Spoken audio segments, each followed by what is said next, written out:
Mukama waffe omulungi Kristo Yesu yeebazibwe kansirenga muganda wange oli bulungi era nga weeyagala. Mpulira waliwo ekinsomooza obulamu bwange oba mwoyo wange.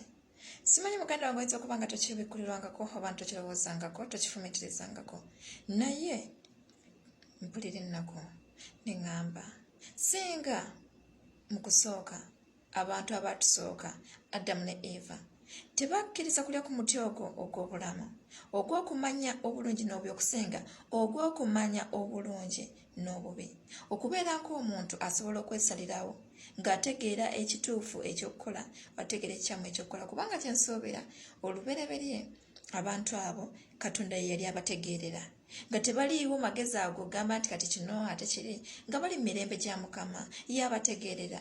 Naye bwe baatandika okumanya obulungi n'obubi ne batandika okubeera nga beesalirawo kati kino tuli bwerere katwambale tuli bitya, ekibi ne kifuga. Olwaleero kwegamba webanga pulaani ya mubi eri very well prospered oba nkyogere bwe ntyo eri developed, abantu tutandise okuwakanyira Katonda tukusinga amagezi. Kati kwegamba bonna tunuulira ebidduka bye beekoledde abantu bitambula supiidi okusinga omwana w'omuntu Katonda gwe yeekolera, ne batamanya nti ate omwoyo wa Katonda omwoyo Katonda gwe yatonda gudduka supiidi okusinga ennyonyi, okusinga emmotoka, okusinga pikipiki. Katonda bambi n'asirika kubanga apima amagezi g'omwana w'omuntu amatono n'agawa ekitiibwa n'agamba nno tagenda kuddamu kukaayana na mwana wa muntu. Bwatu bwe yagamba Noowa taliddamu kuwakana na mwana wa muntu kubanga ebirowoozo by'omuntu n'okufumitiza kw'omuntu kubi kwereere.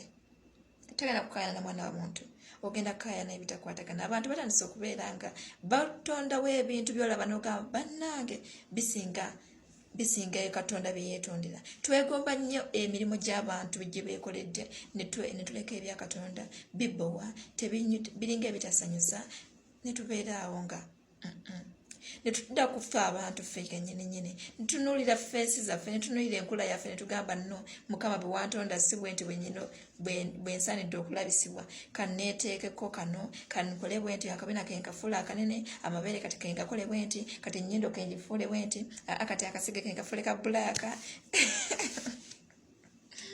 kanfuule ka bbulaaka nnyo, kati kanneeyeruse.